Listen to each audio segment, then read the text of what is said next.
എപ്പിസോഡിന്റെ opening സീനില് Frankie ആ zip വില്ലനെ ഇട്ടിച്ച് തെറിപ്പിച്ചിരിക്കുകയാണ്. അവൻ 3 ചുമരൊക്കെ തകർത്ത് അങ്ങ് ദൂരേക്ക് തെറിച്ചു പോവും. ചോപ്പർ ആണെങ്കിൽ ടെൻഷനാവും. ചോപ്പർ ഫ്രാങ്കിയോട് പറയും എത്രയും പെട്ടെന്ന് നമ്പർ 2 കീ അത് കണ്ടുപിടിക്കണം. ഉസോപ്പും സോറയും ഒരു ഹാൻഡ് കഫിൽ ലോക്ക് ചെയ്ത് കിടക്കുകയാണ്. അവർ അൺലോക്ക് ചെയ്യണമെങ്കിൽ നമ്പർ 2 കീ അത് കിട്ടിയേ പറ്റൂ. അങ്ങനെ ഒരു കാര്യമായിട്ട് ഡിസ്കസ് ചെയ്യുമ്പോഴായിരിക്കും ആ സിബ് വില്ലൻ അവൻ ഫുൾ പവറിൽ വീണ്ടും നമ്മുടെ ആൾക്കാരെ നോക്കി മുരച്ച് അങ്ങനെ സ്ലോ മോഷനിൽ നടന്നു വരിക. ചോപ്പർ ആണെങ്കിൽ ഷോക്കാവും. ഇത്രയും വലിയ ഇടി കിട്ടിയിട്ടും അവൻ ഒരു കൂസലുമില്ല. ഉടനെ ഫ്രാങ്കി അവൻ ചോപ്പറിനോട് കുറച്ച് ദൂരേക്ക് മാറി നിൽക്കാൻ പറയും. അതിനുശേഷം അവന്റെ ബോഡി അതൊരു കാനോൻ വെപ്പൺ പോലെ ക്രിയേറ്റ് ചെയ്യാൻ തുടങ്ങും. സിബൻ ആണെങ്കിൽ വമ്പൻ ഡയലോഗൊക്കെ അടിച്ച് ഫ്രാങ്കി ഇടിക്കാൻ ഓടി അടുക്കും. ഫ്രാങ്കിക്കാണെങ്കിൽ യാതൊരു കൂസലുമില്ല. കാരണം അവന്റെ ഈ സ്പെഷ്യൽ കനോൻ അത് ടാർഗറ്റിനെ ഫോളോ ചെയ്ത് ഫോക്കസ് ചെയ്ത് കറക്റ്റായിട്ട് അടിച്ചു തെറിപ്പിക്കും. ഫ്രാങ്കി ആണെങ്കിൽ അവൻ വരെ അങ്ങനെ ഫോക്കസ് ചെയ്ത് നിൽക്കും. ചോപ്പർ ആണെങ്കിൽ അത് ഇമാജിൻ ചെയ്യും. ആ ഒരു കനാൻ ബോള് അത് അങ്ങനെ സെൻസ് ചെയ്ത് ആ സിബ് വില്ലനെ അടിച്ച് തകർക്കുന്നത്. പക്ഷേ ഫ്രാങ്കിയുടെ ആദ്യത്തെ ശ്രമം അത് പരാജയപ്പെടും. അവൻ വീണ്ടും രണ്ടാമതും ആ സിബനെ ഷൂട്ട് ചെയ്യും. അതിനുശേഷം അവന്റെ പിന്നാലെ പോയി അറ്റാക്ക് ചെയ്യും. ചോപ്പറിനാണെങ്കിൽ ഒന്നും മനസ്സിലാവില്ല. ഇവൻ എന്താ പറയണേ, എന്താ ചെയ്യണേ, രണ്ടും തമ്മിൽ ഒരു ബന്ധമില്ലെന്ന് പറഞ്ഞ് അവൻ കണ്ണും തള്ളി നോക്കിയിരിക്കും. ഇവിടെ ഫ്രാങ്കി ആണെങ്കിൽ അവനെ ചീത്ത വിളിച്ച് പിന്നാലെ ഓടും. നിനക്ക് ധൈര്യം ഉണ്ടെങ്കിൽ അവിടെ നിൽക്ക്, നീ ഇങ്ങനെ ഒരു പേടിത്തൊണ്ടനാണോ? അതിനവൻ പറയും ഇതും എന്റെ മറ്റൊരു സ്കില്ലാണ്. എനിക്ക് ശബ്ദം ഉണ്ടാക്കാതെ ആരുടെ ശ്രദ്ധയിൽപ്പെടാതെ വളരെ വേഗത്തില് ഓരോ ഭാഗത്തേക്ക് മാറാൻ കഴിയും. നിനക്ക് ചൊണയുണ്ടെങ്കിൽ എന്നെ കണ്ടുപിടിക്കാൻ പറഞ്ഞ് അവൻ വീണ്ടും ഫ്രാങ്കിയെ പറ്റിച്ചും വെട്ടിച്ചും ഓരോ ഭാഗത്തേക്ക് തെന്നി മാറിക്കൊണ്ടേയിരിക്കും. സിബം വീണ്ടും പറയും ഞാനൊരു വലിയ ഹണ്ടറാണ്, എനിക്ക് കൊടും കാട്ടില് ഹണ്ട് ചെയ്യാൻ ഭയങ്കര ഇഷ്ടമാണ്. ഫ്രാങ്കി ആണെങ്കിൽ അത് കേൾക്കേണ്ട താമസം സീനൊക്കെ ഇമാജിൻ ചെയ്ത് സിബ വില്ലന് വേണ്ടി വെയിറ്റ് ചെയ്യും. പക്ഷെ അപ്പോഴായിരിക്കും ഒരു വമ്പ ട്വിസ്റ്റ്. നമ്മുടെ ചോപ്പർ ആ സിബനെ കണ്ടുപിടിക്കും. അവൻ നല്ല ഫോഴ്സില് ഒരൊറ്റ പഞ്ച് വെച്ച് കൊടുക്കും. ആ ഒരു പഞ്ചില് സിബന്റെ കാറ്റ് പോവും. സിബൻ ദേഷ്യപ്പെട്ട് പറയും നീ എന്നെ തല്ലിയല്ലേ, ഇത്രയും വലിയ അപമാനം എനിക്ക് എവിടെ സംഭവിച്ചിട്ടില്ല, എനിക്ക് എന്താ ചെയ്യാൻ കഴിയുന്നെന്ന് കാണിച്ചു തരാന്ന് പറഞ്ഞ് അവൻ വീണ്ടും ഇപ്പൊ ഉഷാറായിട്ട് ഓടാൻ തുടങ്ങും. അവനിപ്പോ അവന്റെ അയൺ ബോൾ പവർ അതുപയോഗിച്ച് ഫുൾ ഫോഴ്സിൽ കറങ്ങി ഫ്രാങ്കിയെ ഇടിച്ച് ആ ചുമര് തകർത്ത് കടലിലേക്ക് വീഴും. ആ ഒരു കടലിലേക്ക് വീണ പിന്നെ അവരുടെ പൊടി പോലും കിട്ടില്ല. ഉടനെ ചോപ്പർ അവൻ ഓടി വന്ന് ഫ്രാങ്കി എന്ന് നിലവിളിക്കും. പക്ഷെ ഫ്രാങ്കി ആണെങ്കിൽ ഒരു റെസ്പോൺസ് പോലും കൊടുക്കില്ല. അട്ടീദാ സിബൻ അവനിപ്പോ അവന്റെ മുഴുവൻ ഫോഴ്സ് ഉപയോഗിച്ച് ഫ്രാങ്കിയെ കടലിലേക്ക് തള്ളിയിടും. ഇവിടെ ചോപ്പർ ആണെങ്കിൽ ആ കാഴ്ചയൊക്കെ കണ്ട് ഫ്രീസായിട്ട് നിൽക്കുകയാണ്. അപ്പോഴായിരിക്കും ഫ്രിഡ്ജിൽ നിന്ന് ഒരു സൗണ്ട് കേൾക്കുക. ചോപ്പറിന്റെ ഹാർട്ട് ബീറ്റ് കൂടാൻ തുടങ്ങും. ആ മുടിയൻ വില്ലൻ അവനിനി പുറത്തേക്ക് വന്ന് കാണോ? ചോപ്പർ നൈസായിട്ട് ഒന്ന് ടേൺ ചെയ്യും. അപ്പവൻ കാണും തടിച്ച് കൊഴുത്ത് നിൽക്കുന്ന ആ മുടിയൻ വില്ലനെ. ആക്ച്വലി ആ ഒരു വില്ലൻ ഇത്രയും നേരം പുറത്തു വരാതിരുന്നത് അവൻ ഫ്രിഡ്ജിലുള്ള ഫുഡ് അത് സമയമെടുത്ത് മുഴുവനും തിന്നു തീർക്കുമായിരുന്നു. സോ അതുകൊണ്ട് തന്നെ അവനിപ്പോ ഭയങ്കര പവറാണ്.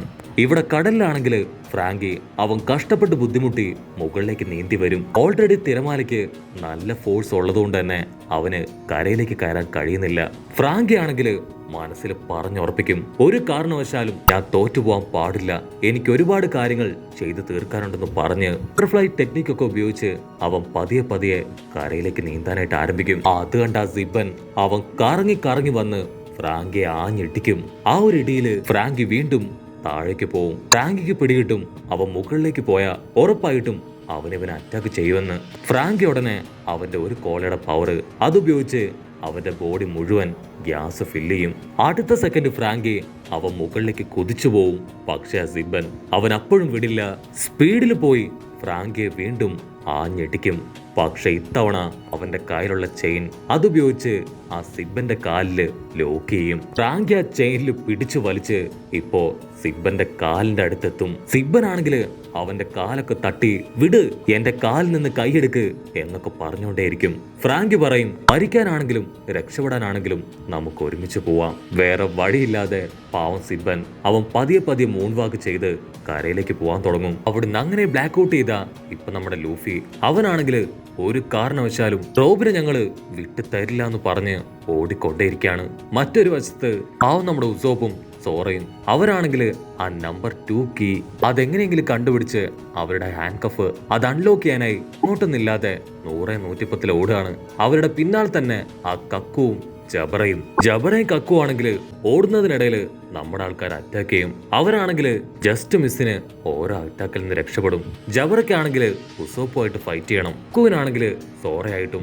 അതും പറഞ്ഞ് അവർ രണ്ടുപേരും ഇടയ്ക്ക് അടിയുണ്ടാക്കും. ഗ്യാപ്പിൽ നമ്മുടെ ആൾക്കാര് ചെറുതായിട്ടൊന്ന് എസ്കേപ്പ് ആവും. ഉസോപ്പ് ആണെങ്കിൽ സോറയോട് ചോദിക്കും, സോറ, ഇവർ രണ്ടുപേരില് ഏറ്റവും പവർഫുൾ ആയ ആള് ആരാണെന്നാണ് നിനക്ക് തോന്നുന്നത്? കക്കു ആണോ അതോ ആ ജബറയാണോ? അതിന് സോറോ അവൻ ടെൻഷനായിട്ട്, എനിക്കറിയില്ല, നിനക്ക് വേണമെങ്കിൽ നീ പോയി അന്വേഷിക്ക്. ഉടനെ ഉസോപ്പ് അവൻ പറയും, എന്ത്, ജബറയോ? ഓ, അപ്പൊ നീ കരുതുന്നത് ജബറയ്ക്ക് കക്കുവിനെ കഴിഞ്ഞും കൂടുതൽ പവർ ഉണ്ടെന്നാണോ? അപ്പൊ അതേ സമയം ഉസോപ്പ് പറയുന്നത് കേട്ട് ഇപ്പൊ ജബറയ്ക്ക് ഭയങ്കര സന്തോഷാവും. ജബറ സ്റ്റൈലായിട്ട് ഇപ്പൊ കക്കുവിനോട് പറയും, കണ്ടോ, അവർക്ക് പോലും എന്റെ പവറിനെ കുറിച്ച് അറിയാം. ഉടനെ ഉസോപ്പ് അവൻ അടുത്ത നമ്പർ ഇടും. എനിക്ക് തോന്നുന്നത് ജബറെ കഴിഞ്ഞും പവർ കക്കുവിനാണെന്നാണ്. അവന്റെ ആ നിപ്പും ഭാവമൊക്കെ കണ്ടാൽ തന്നെ അറിയാം അവന്റെ പവർ അത് അൺപ്രഡിക്റ്റബിൾ ആണെന്ന്.